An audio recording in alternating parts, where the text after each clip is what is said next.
وبرنامج كلمة تمنادي برنامج دي تحناها يعني كجهد لنا تاريخ الصومالية. aan ku bilaabay kadib markii ay meel mari weyday taladii ruushka ahayd in arrinta xagga dhulka ee Soomaaliya iyo Itoobiya dhex taala aan dagaal lagu dhamaynin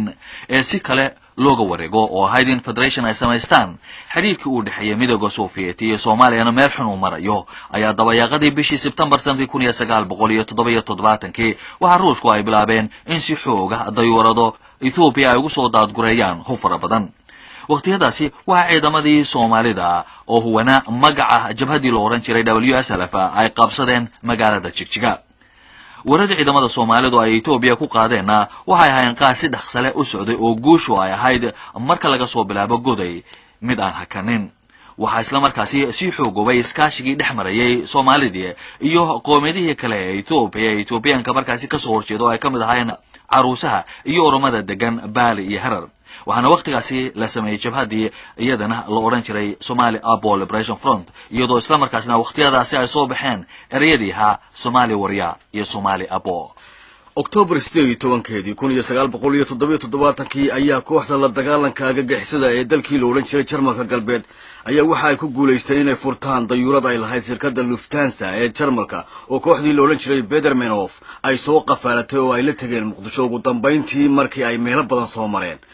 Soomaalidu gacantii ay arintaasi ka siisay Jarmalka inay u meel marto ayaa waxa raja ay ku gashay inay u soo joogsan doonaan reer galbeedku danjirihii waqtigaasi Soomaaliya u fadhiyay Jarmalka ayaa waxa uu ahaa Yusuf Adam Bookax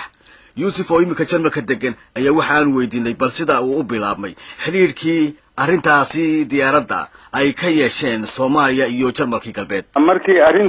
arinta dayuuradu ay dhacday sida aad la socotaan ayaa sida aad u sheegtay raja gashay Soomaalida in wax la qaban doono ama Jarmalku uu caawin doono inkastoo aynu markaa dagaal ku jirnay xaqii wax ka tarka muxuu ahaa ama hubha ama wax kale oo hub u dhigmaha ahaatee way ka yara fogaadeen ma ay jaalaysan laakiin waxyaabo kale oo muxuu ahaa xagga dhaqaalaha ah ayaad moodaa inay u leexdeen iyo ragii markaa muxuu ahaa soo dagaalamay oo dad badan la keenay halkan oo dagaalkii wax ku noqday oo ay daweeyeen dhinacaasay ka doorteen laakiin dhinacii hubka wax qarsoodiye mooyaane wax kale oo aan anigu ogahay oo ay doorteen oo jiray ma jirin maxay ahayn Yusuf markaa inaantay waxa kale diyaarka waa in xagga dhaqaalaha marka la eego ee Jarmalku ay doonayeen Soomaalida siiyaan waxa ii yeeray markii hore wasiirka arrimaha dibadda ee Genscher baa ii yeeray isaga warka ay sheegay oo yiri dayuuradu caynka weeyaan saasa dhibaatadaas naga haysata waxaan jecelahay bal inay horta degto oo muxuu ahaa markii adigu dayuuradu ay degtay waxa haddana ka daba tagay nin la yiraahdo Benfish oo Jarmala oo wasiir ah xafiiska muxuu ahaa madaxweynahana jooga oo trouble shooter bay yiraahdaan gaaladu ninkii uu kolka wixii dhibaato ee dhaca ninka u baadi doonay xalila ninkaas adeena xamar loo diray inta ka bacdigeed waxa ii yeeray prime ministerka dawladda Jarmalka aniga ii yeeray wuxuu igu yeeray inuu dadka Soomaaliyeed iyo baarlamaanka Soomaaliyeed madaxweynaha Soomaaliyeed baan u soo mahadnaqayaa dad badan uu ka haysan lahaa sidaan warka ku qabo khubara ama dhaqaale xageeda ku ahaato ama si kale ba oo ahaatee dad khubara oo badan baa raacay lahaa marka arintii markii aan gaarsiiyay wasaaradeedii waxa la yiri waxa hore aan u lahayn safar aanu ku soo marayno Italy iyo France marka taasaan ku daraynaa bay yiraahdeen waxaan idhi ha ku darina laba arrimood oo isku mid ah ma aha aniga waxay la tahay tan hore u lahaydeenna ina gooni u wadaan booqashada muxuu ahaa odaygana ina ka aqbashaan oo waa ku sugtaan ama marka hore haato ama marka dambe haatee waxa waa la igu diido waxa la yiri waa iskaga mid baa laga dhigayaa waa la soo marayaa halkaas muxuu ahaa warkii ku dhamaaday ma uu tagin odaygii prime ministerka ahaa ee codsaday inuu tago Soomaaliya oo dadka Soomaaliya u soo maadnoqo ma jireen markaa Jarmalka dhinacoodu waxyaabo ay diyaariyeen oo ay doonayeen ama mashaariic ahaato ama dhaqaale kala ahaato ay doonayeen dalka ku caawiyaan waa jirtay waxyaabo badan baa jiray hatta waxa jirtay in masalan beeraha oo ay Soomaalidu muxuu ahaa caan ku ahayd in ay muxuu ahaa wax ka caawiyaan iyo wixii laga caawin lahaa Soomaalidu markaa sheegan lahayd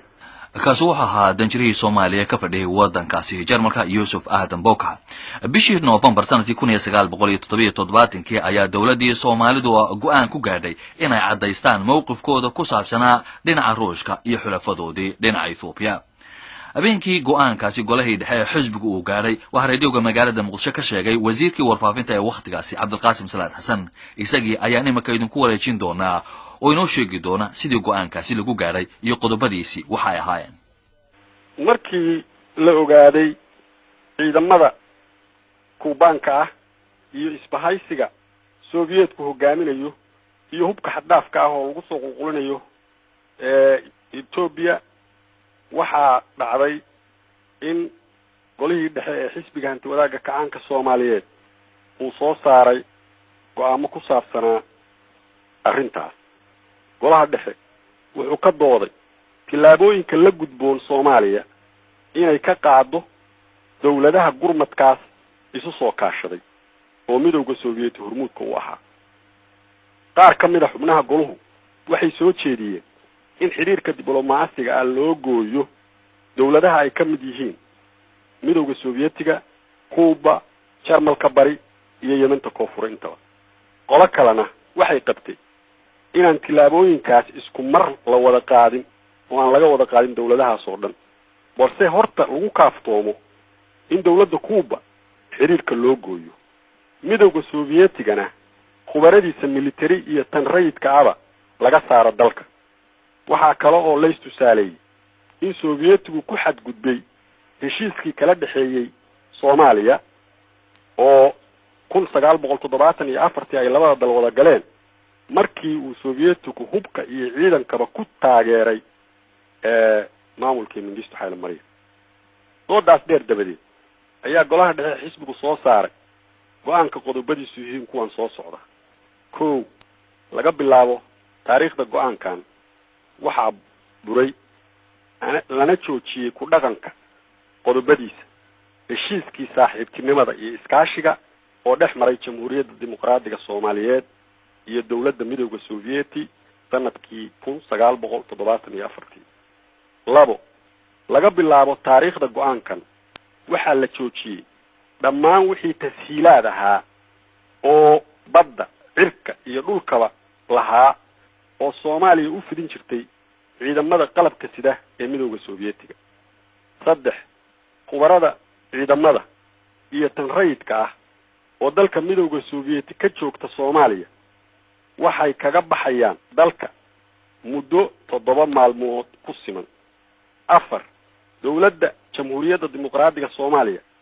waxay warsatay tan midowga Soviyeeti inay yareyso diblomaasiyiinta iyo shaqaalaha safaaraddeeda iyo laamaheeda ka jooga Soomaaliya lana gaarsiiyo tiradooda mid u dhiganta tan kuwa Soomaalida ah ee jooga Soviyeetka. 5 golaha dhexe markuu arkay faragelinta dawladda Kuuba oo u soo dirtay gobolka Geeska Afrika in ka badan 15,000 oo ciidamadeeda ah oo lagu taageerayo xukunka Ethiopia, wuxuu go'aamiyay in loo jaro dalka Kuuba xiriirkii diblomaasiga ahaa oo ay la lahayd Jamhuuriyadda Dimuqraadiga Soomaaliya. 6 goluhu wuxuu amray inay dalka uga baxaan muddo 48 saacadood dhammaan diblomaasiyiinta, shaqaalaha iyo khubarada Kuuba. go'aanku saas uu ahaa qodobadaas uu ka koobnaa xoogiisu. kaasi waxa uu ahaa Cabdulqaasim Salaad Xasan.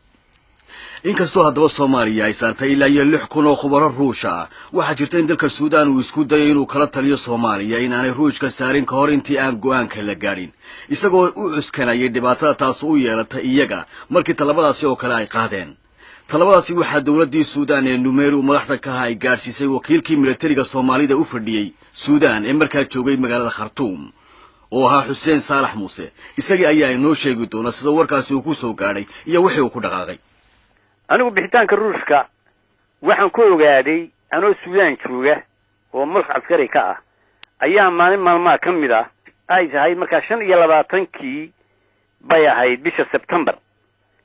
marka anigu habeenka cashan ku maqnaay raay safaaradda Maaris meeshii Ammaan intaan guriga ka maqnaa ayaa waxa ii soo weerartay guriga oo yimi wasiirka gaashaandhigga ee Suudaan markaas oo loo jeeday Maxamed Ali Bashiir, Lieutenant General Maxamed Ali Bashiir. markaa guriga ku soo laabtay 9kii oo waxala meelahaas ayaa xaasku ii joogto waxay ku tiri wasiirkii suudaantii maxamed cali bashiir ayaa intaad maqlid guriga yimi wuxuuna ku yidhi haddayd bixi lahayd hayga bixin waa kusoo noqonayaa wasiirkii adigu 15 daqiiqo kadib ayuu soo labtay keligii isagoo baabuurkiisa Mercedes wata waanu isaalan markaa wuxuu yidhi nakeen waan ku rabaa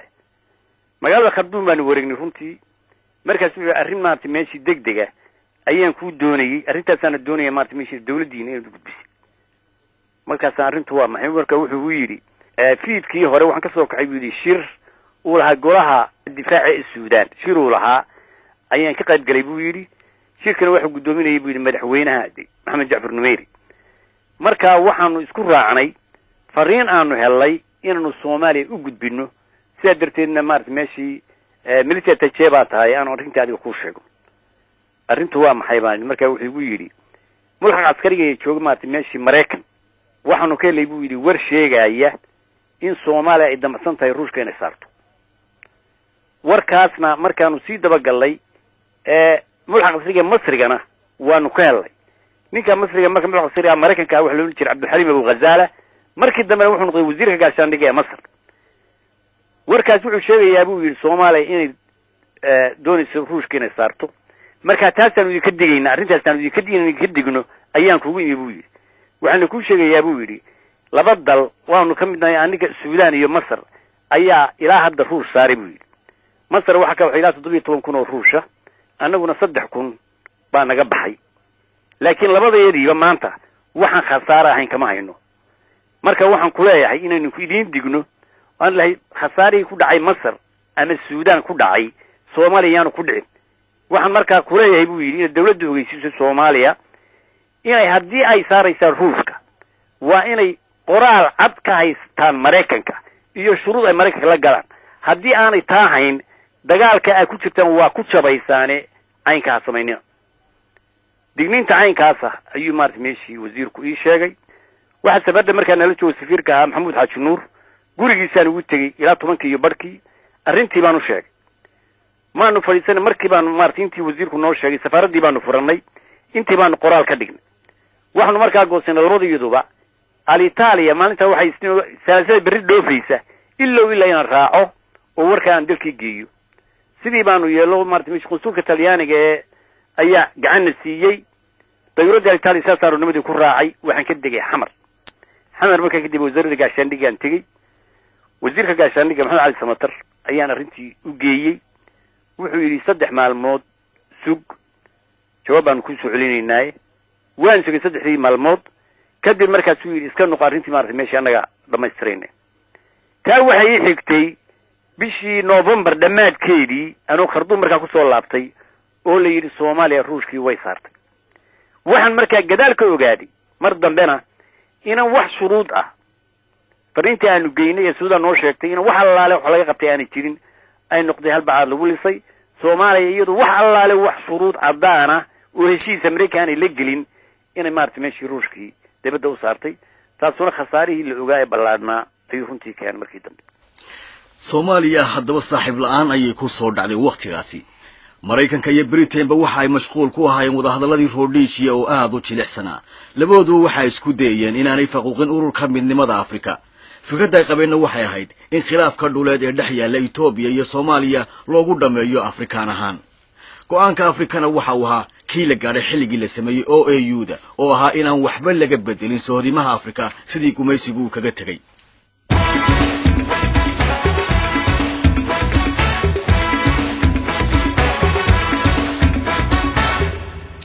haddaba bishii February sanadkii 1978 ayaa rasmi ahaan Soomaaliya u gashay dagaalkii markii hore lagu sheegayay in ay ku jirto jabhadda WSLF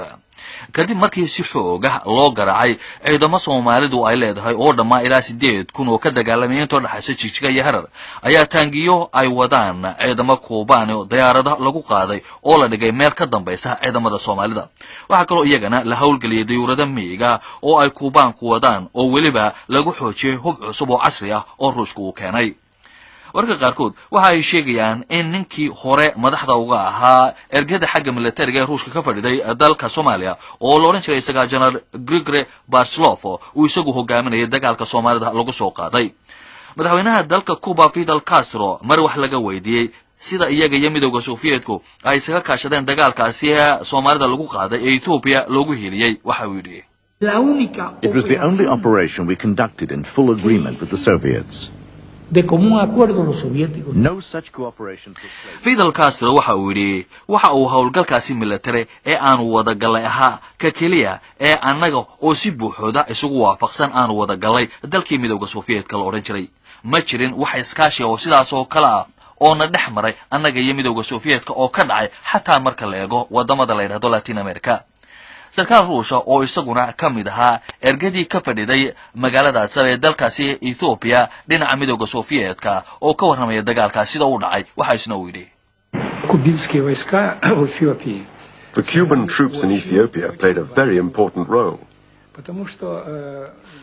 waxa uu yidhi ciidamada Kuubaanku door aad muhiim u ah ayaa dagaalka ay ka ciyaareen Etoobiyaanku kaligood may samayn kareen maamulka dagaal ee lagu burburiyay ciidamadii Soomaalida muddo sidaas u kooban xataa gacanta aanu siinayna hadii lagu daro markaasi annagu military ahaan waxaanu dhexdayada ka fikirnay in aanu qabsano Soomaaliya laakiin dawladda midowga Sovieti sax ayay ku ahayd in aanay taano fasaxin waayo xiriirka aanu la lahayn dalalka sida Mareykanka iyo Britain iyo qaar kale ayaa sii xumaan lahaa hadaba dhageystayaal inkasta oo Soomaaliya laga helay haddana xilladii dagaalku uu socday waxa soo baxayay warar sheegeen ciidamada Soomaalida la fahantoodu ay sasuldaareen arrintaasi sida wax uga jiraan waxaan wax ka weydiinay General Glal oo kamid ahaa ragii dagaalka hogaaminayay generaalku waxa uu ku jawaabay su'aashaas waa su'aal important ah welina Soomaalidu kama sheekaysan dhibaato jirtay waxa weeye horta ninkii Maxamed Siyaad la dhihi jiray wuxuu balaayo ku dhigay dadkii oo dagaalka u diray ma aaminay wuxuu weligii ka soo horjeeday in dhagaha Soomaaliyeed uu ku dhaco magac wax fiican keenay oo aan asaga magaciisa aan ahayn nin Soomaali oo hebel la yiraahdo guul keenay oo guulwada Siyaad guulwada hebel lagu lamaaniyo la garab dhigo arrintaas uu ka dagaalamay Maxamed Siyaad aad iyo aad uga dagaalamay dadkii uu dirsaday ee uu rabay inuu guusha ku keeno oo himiladii Soomaaliyeed uu rabay runtii uuna rabay ayuu haddana ciladaas soo baxday ama hebel iyo inta la maqlo dad kale lagu garab dhigaahayba ay meesha soo baxaan marka wuxuu walba uu fashil asaga fashilinay maxaa tusaalahan mesela aad soo qaadi kartaa adigu mesela intii hogaanka xagga dagaalka aad waday dagaal ku jirtay waxyaabihii dhibaatooyinka ay hawshaadii lagu xuriyaamay maxaa kamid ah marka meel la aadayo ciidan baa loo qoodeeyaa la yiraahdaa intaas ciidan intaas oo saas meeshas galaya la yiraahdaa ciidankii uu nus reebanaya markii la dhaqaaqo ayuu nus reebanaya dayuuradii uu reebanaya wuxuu reebanaya madaaficdii uu reebanaya midda kale meesha ka dhacaysay markaad rasaas nooca dalbato ayaa nooc kale lagu keenaya markaad shidaal nooca dalbato ayaa nooc kale lagu keenaya aadan waxa aan ku sii cadeeyay markii aniga iyo qoonkii iga korreeyay markaan isku qabanay dagaalkii saan la yeelo aniga waa leega soo waday maalin aamin inagoo joogna ayaa meeshii aan ka imin la soo jabsaday Maxamed Siyaad baana la jooga markaas warsee la yeelay asaas markii naloo sheegay ayaa eri war frontigu waqooyi hadii la soo jabsaday frontigan southka meeshaan filto iyo dhinaca nagayl xagiisa oo aan waxba laga qaban ayaa ciidankaas aan dhaqaajino oo aan daf siino oo nagaylaha ka duso oo shashamana hagalo oo harooyinka halkaas oo ardisada lafteeda qatar geliyo markaasuu inta ifiiriyo wariyaa galaal ma waxaad rabtaa niman Maxamed Siyaad ahayn magaciisa inuu soo baxo macnaha halkaas Cabdullaahi Yuusuf baa joogay oo asaguna si gaar ah u shaqeynay alliye on Allah on ogahay sida wariina aan dadku ogeyn ayuu yiri war ma waxaad rabtaa in magaca Maxamed Siyaad magacaan ahayn inuu soo baxo maanta markaas ayaa waxa ii yeeray gambaneelihii ii yeeray wixii nala ku sameyn jiro oo dhan iyo waxay ahaayeen waxa ay meeshan dagaalkii baa lagu jiraa ninkan hadda waa ninka aaminto diratay ciidanku sidii loo badbaadiyo waqooyi loo qabsan aanu halka ku dhifano haddaad asaga diidaysa nin kale aan ku darno markaas aniga waa isugu qaymid nin hebel la yiraahdo oo isugu qaymid alla igu oginaano been sheegay intaas ayaan dhageystayaal maantana ku soo gabagabeynaa barnaamijkii